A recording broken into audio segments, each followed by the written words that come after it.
Hi students, ఈరోజు మనం కొత్త లెసన్ నేర్చుకుందాం.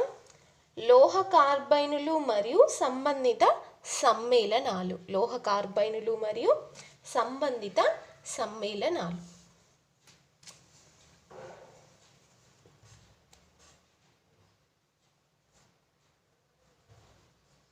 లోహ కార్బోనైలులు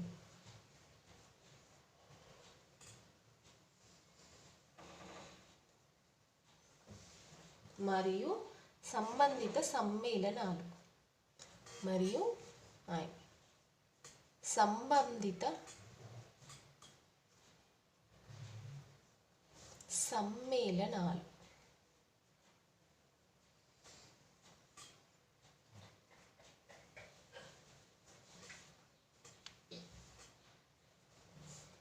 లోహ కార్బైన్లు మరియు సంబంధిత సమ్మేళనాలు. ఇందులో మనం మొదటగా లోహ కార్బైనులు అనగానేమి అనే విషయాన్ని గురించి తెలుసుకుందాం. సో లోహ కార్బైనులు, సో లోహ అంటే లోహం, మెటల్. సో కార్బోనైలులు అంటే కార్బన్ మోనాక్సైడ్ సంబంధిత మెటల్ అంటే లోహాన్ని మనం ఏమంటామంటే లోహ కార్బోనైలులు అంటాం. సో జనరల్ ఫార్ములా చూడండి, ఇక్కడ M అంటే మెటల్, X COY. M అంటే ఏంటి? ఇక్కడ లోహం, మెటల్. సో ఇదేంటి? Carbon monoxide. సో అంటే కార్బన్ మోనాక్సైడ్ అణువు అనేది కొన్ని ప్రత్యేకమైన లోహాలతో లేక లోహ లవణాలతో సంయోగం చెంది మనకు ఏంటి సమన్వయ సంయోజనీయ బంధాన్ని ఏర్పరుస్తూ ఆ సమ్మేళనాలను అంటే కార్బన్ మోనాక్సైడ్ అనేది లోహంతో కానీ లోహ లవణాలతో కానీ చర్య జరుపుతుంది. అప్పుడు ఏర్పడే బంధం ఏంటి? సమన్వయ సంయోజనీయ బంధంతో సమన్వయ సంయోజనీయ సమ్మేళనాలను ఏర్పరుస్తుంది. దాన్ని మనం ఏమంటున్నాం? లోహ కార్బోనైలులు అంటాం. ఏమంటున్నాం మనం? లోహ కార్బోనైలులు అని అంటున్నాం. ఉదాహరణకు కనుక తీసుకున్నట్లయితే వెనేడియం కార్బోనైల్, అందులో వెనేడియం. సో ఎన్ని ఉన్నాయి మనకి ఇక్కడ కార్బోనైల్స్ అంటే 6 తీసుకుంటున్నాం. సో 6 అంటే hexa, vanadium hexa carbonyl. So అదే విధంగా ఐరన్ పెంటా కార్బోనైల్. ఎన్ని 5 ఉన్నాయి కాబట్టి మనం ఏమంటున్నాం? Penta, iron penta carbonyl. So next nickel. So ఎన్ని ఉన్నాయి ఇక్కడ? 4 ఉన్నాయి. Nickel tetra carbonyl. ఇవన్నీ కూడా లోహ కార్బోనైల్లకి ఉదాహరణలు. మరి ఒకసారి చూద్దాం. లోహ కార్బోనైల్ అనగానేమి అంటే ఏమని చెప్పొచ్చు మనం? కార్బన్ మోనాక్సైడ్ యొక్క అణువు అనేది కొన్ని ప్రత్యేకమైన లోహాలతో కానీ లోహ లవణాలతో కానీ చర్య జరుపుతున్నప్పుడు అది ఏం బంధాన్ని ఏర్పరుస్తుంది? సమన్వయ సంయోజనీయ బంధాన్ని ఏర్పరుస్తుంది. ఆ సమ్మేళనాలను కూడా మనం ఏమంటున్నాం? ఏర్పరిచిన సమ్మేళనాలని సమన్వయ సంయోజనీయ సమ్మేళనాలు అంటున్నాం. వాటినే లోహ కార్బోనైల్గా చెప్పుకుంటాం. సో దీని యొక్క నిర్మాణం కనుక తీసుకున్నట్టయితే అంటే మామూలుగా ఇందులో ఈ MxCOY అనేది రిజోనెన్స్ను చూపిస్తుంది. సో రిజోనెన్స్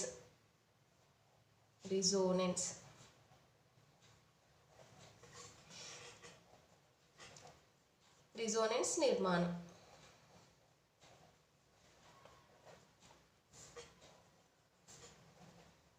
సో రిజోనెన్స్ నిర్మాణం కనుక తీసుకున్నట్లయితే ఇది 2 రూపాలను కలిగి ఉంటుంది. ఎలా అంటే MCA ప్లస్ ట్రిపుల్ బాండ్ 0 అంటే O అని చెప్తున్నాం. ఓకేనా? ఇది కార్బన్, ఇది ఆక్సిజన్, ఇది మెటల్. సో కార్బన్ పైన ఏముంది? ఇక్కడ ధనాత్మకత అనేది ఉంది. సో ఇంకొక రూపం ఏ విధంగా ఉంటుందంటే M double bond C double bond O. So 2 resonance నిర్మాణం అనేది చూపిస్తుంది. ఆ రిజోనెన్స్ నిర్మాణాలు ఏ విధంగా ఉన్నాయి? ఇక్కడ M బాండ్ కార్బన్, కార్బన్ పైన ఏంటి ధన సంయోజకత ఉన్నది, ప్లస్ ఇది దేంతో ఆక్సిజన్తో 3 బంధాలను ఏర్పరుస్తుంది. అదేవిధంగా చూసుకున్నట్టయితే M మెటల్ కార్బన్తో 2 బంధాలు, అదే కార్బన్ ఆక్సిజన్తో మరి ఒక 2 బంధాలని ఏర్పరుస్తుంది. ఇది రిజోనెన్స్ యొక్క నిర్మాణం. ఇప్పుడు చెప్పుకునేది very very important rule, EAN rule. EAN rule, EAN rule. EAN నియమం. దీన్నే తెలుగులో ఏమని చెప్తారంటే ప్రాభావిక పరమాణు సంఖ్య. ప్రాభావిక పరమాణు సంఖ్య. ప్రాభావిక పరమాణు సంఖ్య అంటాం. So very very important, in ఎగ్జామ్స్లో కంపల్సరీ క్వశ్చన్. ఈఏఎన్ రూల్, ప్రాభావిక పరమాణు సంఖ్య. సో ఈ ప్రాభావిక పరమాణు సంఖ్యని గురించి ప్రతిపాదించిన యొక్క శాస్త్రవేత్త పేరేంటి అంటే సెడ్జ్విక్. ఏం పేరు? సెడ్జ్విక్. సెడ్జ్విక్, సైంటిస్ట్ నేమ్ సెడ్జ్విక్. సో ఇందులో మీరు ముఖ్యంగా తెలుసుకోవాల్సింది ఏంటి అంటే అటామిక్ నెంబర్స్ అనేవి ఏవైతే ఉన్నాయో అవి మీకు ఐడియా ఉండాలి. ఇంకొక విషయం ఏంటి అంటే జడవాయు మూలకాల యొక్క పరమాణు సంఖ్య కూడా మీకు నోటెడ్గా ఉండడం మంచిది. సో ఇందులో ఏంటి అంటే ఎందుకు చెప్తున్న విషయం అంటే మీరు ఒకసారి ఈఏఎన్ రూల్ యొక్క డెఫినేషన్ మీకు అర్థమైతే ఒక ఎగ్జాంపుల్ చూస్తే ఆటోమేటిక్గా నేను ఎందుకు చెప్పానో మీకు అర్థమవుతుంది. సో ఈఏఎన్ రూల్ అంటే ఏంటి, మరి దాని యొక్క డెఫినేషన్ ఏంటి అని అంటే ఫస్ట్ నేను ప్రిన్సిపల్ రాస్తా, ఆ తర్వాత ఆటోమేటిక్గా మీకు దాని యొక్క డెఫినేషన్ అనేది అర్థమైపోతుంది. So EAN is equal to Z plus 2 into CO గ్రూపుల సంఖ్య. గ్రూపుల సంఖ్య. సో ఇది ఈఏఎన్ రూల్ యొక్క ప్రిన్సిపల్. ఈఏఎన్ రూల్ యొక్క ప్రిన్సిపల్. సో ఇక్కడ చూడండి జెడ్ అని ఉంది. జెడ్ అంటే ఏంటి అంటే ఇక్కడ మెటల్ ఏదైతే ఉందో లోహం యొక్క పరమాణు సంఖ్యని మనం ఇక్కడ జెడ్గా తీసుకుంటాం. సో ప్లస్ 2 ఇంటూ CO అంటే CO ఏంటి కార్బన్ మోనాక్సైడ్ యొక్క గ్రూపుల సంఖ్య. సో ఒకసారి డెఫినేషన్ వినండి. లోహ పరమాణు సంఖ్యకు, ఇదేంటిది లోహ పరమాణు, ఈ లోహ పరమాణు సంఖ్యకు కార్బన్ మోనాక్సైడ్ అణువుల సంఖ్యకు రెట్టింపు. ఇదేంటి ఇంటూ అంటున్నాం, 2 ఇంటూ కార్బన్ మోనాక్సైడ్ అంటే కార్బన్ మోనాక్సైడ్ అణువుల సంఖ్యకు రెట్టింపును కలిపినప్పుడు కార్బోనైల్తో లోహ పరమాణు యొక్క ఈఏఎన్ వచ్చును. అంటే ఏమంటున్నాడు ఇక్కడ, లోహ పరమాణు సంఖ్యకు కార్బన్ మోనాక్సైడ్ అణువుల సంఖ్య రెట్టింపును కనుక కలిపినట్టయితే మనకేంటి లోహ పరమాణు యొక్క ఈఏఎన్ అనేది వస్తుంది. దీని యొక్క ఈఏఎన్ అనేది వస్తుంది. సో ఇప్పుడు చూద్దాం, ఇక్కడ ఒక ఎగ్జాంపుల్ తీసుకుందాం. సో ఎగ్జాంపుల్కి ముందు నేను ఒకసారి మీకోసం ఇక్కడ జడవాయు మూలకాల యొక్క అటామిక్ నెంబర్ పరమాణు సంఖ్య రాస్తా. మామూలుగా ఏంటివి helium, neon, argon, krypton, krypton, KR, argon, krypton, xenon, radon. So దీని యొక్క అటామిక్ నెంబర్ చూస్తే ఫస్ట్ ఏంటి 2, 10, 18. ఆర్గాన్ ఎంత పరమాణు సంఖ్య 18. Next 36, next 54. సో రేడాన్ ఎంత 86. సో మెటల్స్ ఏవైతే ఉన్నాయో వాటి యొక్క పరమాణు సంఖ్య కూడా మీకు ఐడియా ఉండాలి. సో మన లెసన్ వైజ్గా మన లెసన్స్లో ఆల్మోస్ట్ ఇచ్చినవి మనకి నియర్ బై 30 పరమాణు సంఖ్య ఉన్నటువంటి మూలకాలవే ఎక్కువగా ఇచ్చారు. సో నియర్గా ఉన్నటువంటివి 20 నుంచి 30 వరకు చూద్దాం. 21 scandium, titanium, vanadium, chromium, manganese, iron, cobalt, nickel, copper, zinc. Zinc. ఇదంతా స్కాండియం 21, 22, 23, 24, 25, 26, 27, 28, 29, 30, 29, 30. సో ఇదేంటి మనకి పరమాణు సంఖ్య అనేది 21 నుంచి 30 వరకు ఉన్నటువంటి మూలకాలు మరి వాటి యొక్క పరమాణు సంఖ్యను గురించి మనం రాసుకున్నాం. ఒక ఎగ్జాంపుల్ చూద్దాం. మనం ఎగ్జాంపుల్ చూద్దాం. So nickel tetracarbonyl, nickel tetracarbonyl, tetracarbonyl.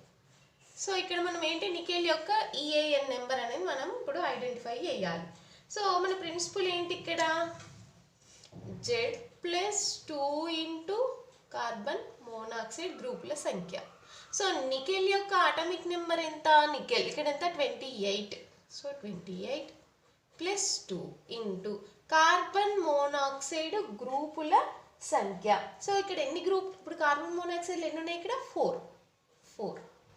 So is equal 4 into 2 8. Next 28. 28 plus 8 is equal to 36.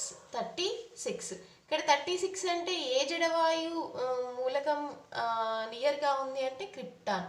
అంటే క్రిప్టాన్ పరమాణు సంఖ్యకి ఈ నికెల్ టెట్రాకార్బోనైల్ అనేది దాని యొక్క ఈఏఎన్ నెంబర్ అనేది ఎలా ఉన్నది? నియర్గా ఉన్నది. అంటే మీన్స్ సేమే కదా, ఇక్కడ 36 ఉంది, అది కూడా 36. అంటే క్రిప్టాన్ యొక్క అంటే అదేంటి జడవాయు మూలకం, ఆ మూలకం యొక్క పరమాణు సంఖ్యనే నికెల్ టెట్రాకార్బోనైల్ ఈఏఎన్ నెంబరు కలిగి ఉంది. సో ఇప్పుడు మీకు అర్థమైనట్టే అనుకుంటా. మళ్ళీ ఒకసారి చెప్పుకుందాం. ఈఏఎన్ రూల్ ప్రాభావిక పరమాణు సంఖ్య. సో ఈఏఎన్ రూల్ ఏమని చెప్పుకోవచ్చు? దీన్ని సెడ్జ్విచ్ సైంటిస్ట్ తను ప్రతిపాదించారు. దాని యొక్క డెఫినేషన్ చూసుకున్నట్టయితే లోహ పరమాణు సంఖ్యకు కార్బన్ మోనాక్సైడ్ అణువుల సంఖ్యకు రెట్టింపును కలిపినప్పుడు కార్బోనైల్తో లోహ పరమాణు యొక్క ఈఏఎన్ అనేది వచ్చును. ఈఏఎన్ అనేది వచ్చును. సో ఇది ఎలా ఉండాలి? నియర్ బై దేనికి సమానంగా ఉండాలి? జడవాయు ఎలక్ట్రాన్ విన్యాసానికి సమానంగా ఉంటుంది. సమానంగా ఉంటుంది. ఇంకొక ఎగ్జాంపుల్ చూద్దాం. సెకండ్ ఎగ్జాంపుల్ Cr అంటే క్రోమియం CO6. ఇది కనుక చూసుకున్నట్టయితే సో మనకి ఇక్కడ ఏంటి మన principle Z2 into CO. So chromium Cr ఎంత 24 ప్లస్ 2 ఇంటూ ఎన్ని ఇక్కడ గ్రూపుల సంఖ్య 6. 6 ఇంటూ 2 12 24 ఎంత 36. సో సేమ్ ఎంత క్రిప్టాన్ యొక్క పరమాణు సంఖ్య అనేది ఇక్కడ క్రోమియం యొక్క ఈఏఎన్ వాల్యూ అనేది రెండు కూడా ఏంటి సమానం. సో ఈ విధంగా మనము ఏవైతే లోహ కార్బోనైల్స్ ఏవైతే ఉన్నాయో వాటి యొక్క ఈఏఎన్ నెంబర్ని మనం ఐడెంటిఫై చేయొచ్చు. ఇది మనకి very very important EAN rule. ఇప్పుడు లోహ కార్బోనైళ్లకు ఈఏఎన్ నియమాల అనువర్తనాల గురించి తెలుసుకుందాం. సో అనువర్తనాలు, ఈఏఎన్ నియమం యొక్క అనువర్తనాలు. ఈఏఎన్ నియమ అనువర్తనాలు.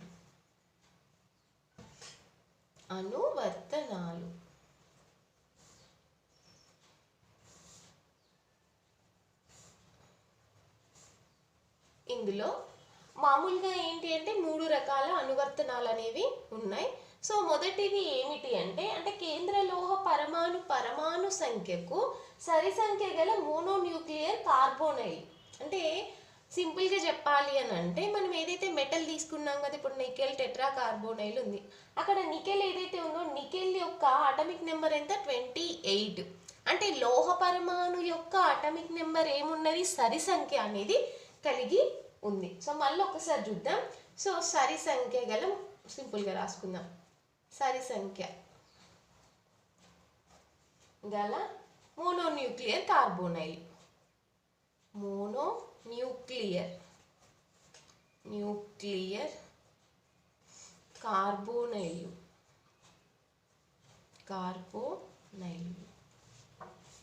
సరి సంఖ్య గల మోనోన్యూక్లియర్ కార్బోనైల్.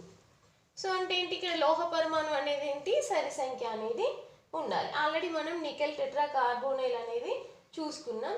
సో ఇంకొకటి వేరేది ఏదైనా చూద్దాము. Example iron penta carbonyl. So దీని యొక్క ఈఏఎన్ కనుక చూసుకున్నాం అనుకోండి, ఈఏఎన్ యొక్క ప్రిన్సిపల్ ఏమనుకుందాం మనం, Z+2 ఇంటూ CO గ్రూపుల సంఖ్య.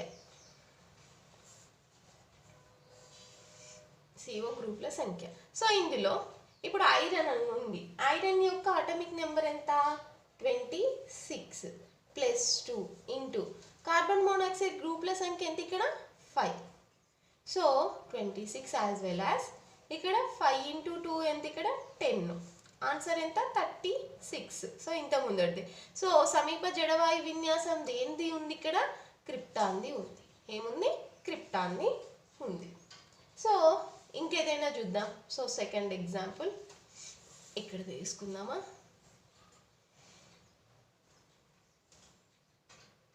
ఇంకొకటి ఎగ్జాంపుల్ తీసుకుందాము. Molybdenum CO6. So second example ఇది first example. So same EAN rule same, EAN is equal to Z+2 into CO. Okay. So ఇందులో ఇక్కడ అటామిక్ నెంబర్, సో మాలిబ్డినం యొక్క అటామిక్ నెంబర్ ఎంత, 42 +2 into carbon monoxide గ్రూపుల సంఖ్య ఎంత, 6. 42 + 6 into 2 12. So ఎంత plus చేస్తే మనకి 54. అంటే క్సీనాన్ ఏదైతే ఉందో క్సీనాన్ యొక్క జడవాయు విన్యాసం ఉన్నటువంటి క్సీనాన్ యొక్క పరమాణు సంఖ్య 54. సో ఇది కూడా మాలిబ్డినం యొక్క ఈఏఎన్ నెంబర్ కూడా ఎంత ఉంది, ఇక్కడ 54. ఇదంతా ఏంటి అంటే ఇక్కడ అంటే దీన్ని బేస్ చేసుకోండి. అటామిక్ అంటే లోహం యొక్క అటామిక్ నెంబర్ సరి సంఖ్య ఉంటే మనకి ఇక్కడ వచ్చేటువంటివి సరి సంఖ్య గల mononuclear carbonyl. So second one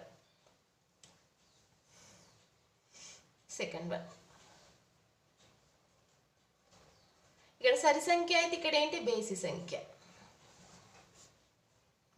సంఖ్య అంటే పరమాణు సంఖ్య ఎలా ఉండాలి, బేసి సంఖ్య గల మోనోన్యూక్లియర్ కార్బోనైల్.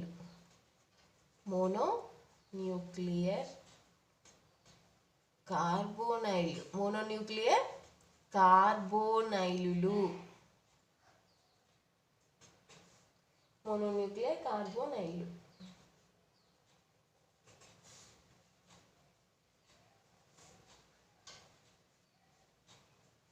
సో ఇందులో అంటే ఏంటి, ఆటం ఏదైతే అంటే మీన్స్ మెటల్ యొక్క అటామిక్ నెంబర్ ఎలా ఉండాలి, ఇక్కడ బేసి సంఖ్య అనేది ఉండాలి.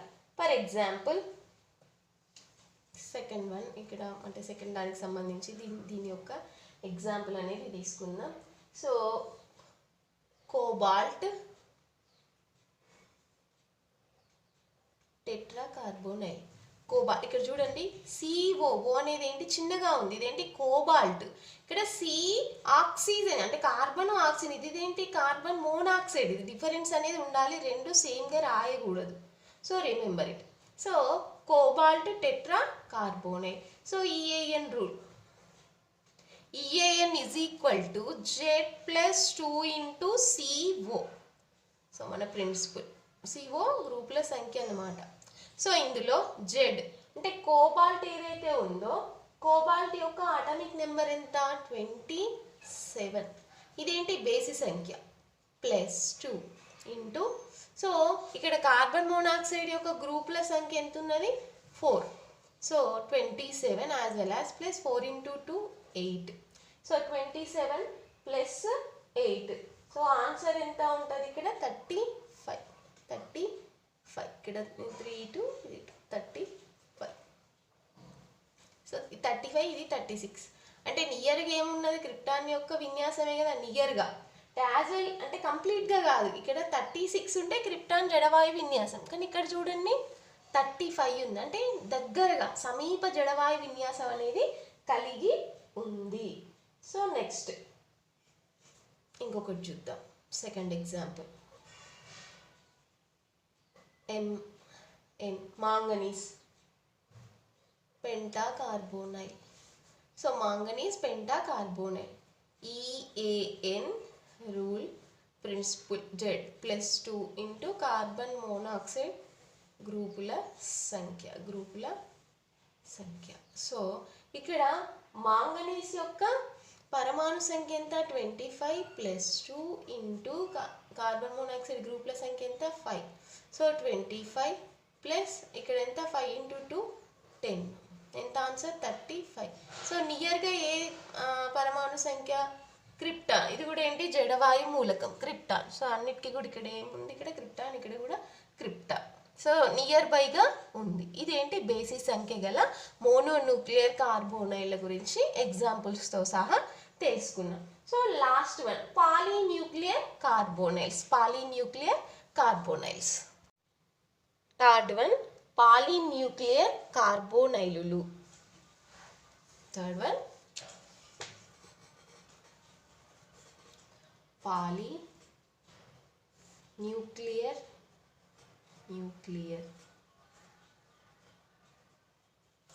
కార్బోనైలులు.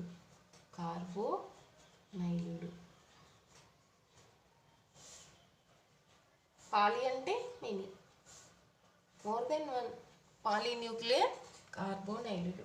సో ఇక్కడ ఏంటంటే మెటల్ అనేది ఏదైతే ఉందో లోహం అనేది ఒకటి కన్నా ఎక్కువగా ఉంటుంది. సో అలాంటి వాటిని ఏమంటున్నాం మనం పాలీన్యూక్లియర్ కార్బోనైల్ అని అంటాం. సో ఎగ్జాంపుల్ కనుక తీసుకున్నట్టయితే ఫస్ట్ ఎగ్జాంపుల్ Fe2CO9. సో దీన్ని ఏమంటే దీని యొక్క పేరు ఏంటి అంటే ఐరన్ ఇనా కార్బోనైల్. ఐరన్ ఇనా కార్బోనైల్ అంట. దీని పేరు ఏంటి ఐరన్ ఇనా కార్బోనైల్. సో దీంట్లో ఇప్పుడు మనం EAN నెంబర్ అనేది మనం తెలుసుకోవాలి. సో EAN రూల్ని ఉపయోగించి సో ఇందులో కనుక చూసుకున్నట్టయితే ఇక్కడ చూడండి ఎన్ని ఉన్నాయి లోహ పరమాణువులు 2 ఉన్నాయి. సో 2 Fe పరమాణువుల నుండి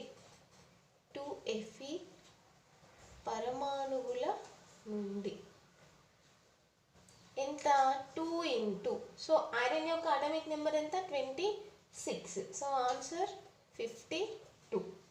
సో ఇక్కడికి ఇది అయిపోయింది. నెక్స్ట్ ఏంటి కార్బన్ మోనాక్సైడ్ ఎన్ని ఉన్నాయి 9 ఉన్నాయి. 9 COల నుండి ఈజ్ ఈక్వల్ టు 9 × 2. ఎందుకు ఇక్కడ ఏంటి లోహాలు ఎన్ని 2 కదా, సో డబల్గా. సో 9 × 2 18. 9 × 2 18. నెక్స్ట్ ఇక్కడ ఐరన్కి బంధం అనేది ఉంటుంది కదా, ఉంటుంది. సో Fe అండ్ Fe బంధం నుండి సో 2 కదా, ఇక్కడ 1 × 2 is equal to 2. So total చేస్తే ఎంత ఇక్కడ 10 12 5 6 7 72. అంటే ఇక్కడ ఏంటి 72 ఏదైతే ఉందో దీన్ని మనం ఏంటి బై చేయాలి. ఇక్కడ పక్కన రాసుకుందాం 72/2. అంటే ఒక ఐరన్కి Fe అనేది ఇక్కడ ఎన్ని ఉన్నాయి 2 ఉన్నది, ఇక్కడ 1 Feకి అని చేసినట్టు అర్థం. 72/2. సో అప్పుడు ఆన్సర్ ఎంత 36. అంటే 36 అనేది ఏ జడవాయు మూలకంకి నియర్గా ఉంది క్రిప్టాన్. సో క్రిప్టాన్ యొక్క అటామిక్ నెంబర్ ఎంత 36. సో యాజ్ వెల్ యాజ్ ఇక్కడ ఐరన్ ఇనా కార్బోనైల్ ఏదైతే ఉందో దాంట్లో మనకి ఒక ఐరన్ అంటే ఇక్కడ 2 ఐరన్లు ఉన్నాయి కదా ఇక్కడ మనకి. సో ఒక ఐరన్ యొక్క EAN విలువ అనేది ఇక్కడ ఎంత ఉన్నది ఇక్కడ 36. సో ఈ విధంగా మనం ఈఏఎన్ నెంబర్ని మనం తెలుసుకుంటాం. లోహ పరమాణువు యొక్క ఈఏఎన్ నెంబర్ని మనం ఐడెంటిఫై చేస్తాం. మరి ఒక టాపిక్ లోహ కార్బోనైల్ల వర్గీకరణ. లోహ కార్బోనైల్ల వర్గీకరణ.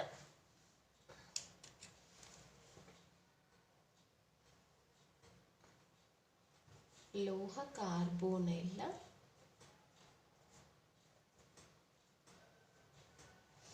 వర్గీకరణ.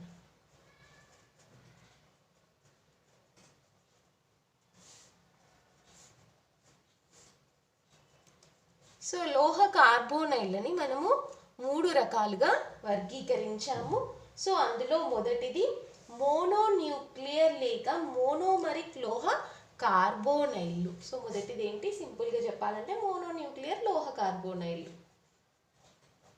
మోనోన్యూక్లియర్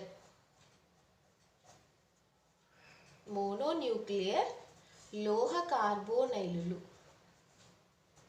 లోహ కార్బోనైలులు.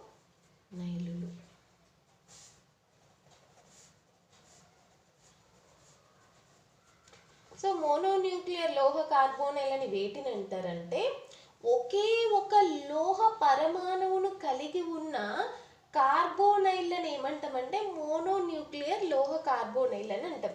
అంటే ఎగ్జాంపుల్ చూడండి, వెనేడియం CO6. అంటే ఇక్కడ ఏంటి, లోహ పరమాణువు ఏంటి, ఒకటే ఉండింది. అదేవిధంగా నికెల్ టెట్రా కార్బోనైల్. సో ఇక్కడ చూస్తే నికెల్ ఏంటి, ఓన్లీ సింగిల్ లోహం ఏమున్నది, ఓన్లీ ఒకటే ఉంది. ఇలాంటి వాటి గురించి మనము అంటే తెలుసుకుంటాం. అంటే వెనేడియము, నికెలు, క్రోమియం అంటే సింగిల్ లోహం అనేది ఉంటుంది. వాటి ఇంతకుముందు మనం ఈఏఎన్ రూల్ని కూడా అప్లై చేసి ప్రాభావిక సంఖ్యల గురించి కూడా తెలుసుకున్నాం. సో అంటే లోహ పరమాణువు అనేది ఒకటే ఉండినట్లయితే ఆ లోహ కార్బోనైల్ అని మనం ఏమంటాం, మోనోన్యూక్లియర్ లోహ కార్బోనైల్ అని అంటాం. సో సెకండ్ వన్ వారధి లోహ కార్బోనైల్లు. రెండవది ఏంటి, వారధి లోహ కార్బోనైలులు. వారధి లోహ కార్బోనైలులు. వారధి లోహ కార్బోనైలులు. సో వారధి అంటే బ్రిడ్జ్. అంటే బ్రిడ్జ్గా ఉండాలి అంటే ఏంటి, అటొక లోహం ఉండాలి, ఇటువైపు ఒక లోహం ఉండాలి. అంటే ఏంటి, మెయిన్గా 2 లోహాలు అనేవి మనకి ఉండాలి. సో 2 లోహాలను కలిగి ఉన్నవి ఏంటి, ఇక్కడ ఇంతకుముందు మనం నేర్చుకున్నాం ఐరన్ ఈనా కార్బోనైల్ FeCO9. సో అదేవిధంగా CO2 CO9. సో రుథీడియం కాంపౌండ్ కూడా Ru2CO9. సో ఇందులో ఇక్కడ చూడండి 2. సో ఇక్కడ ఏంటి, లోహాలు అనేవి ఎన్ని ఉన్నాయి, మనకి 2 ఉన్నాయి. సో ఇలా లోహ పరమాణువులు అనేవి 2గా ఉన్నటువంటి కార్బోనైల్ని ఏమంటాం మనం, లోహ కార్బోనైల్, వారధి లోహ కార్బోనైల్ అని అంటాం. సో చివరగా మూడోది పాలీన్యూక్లియర్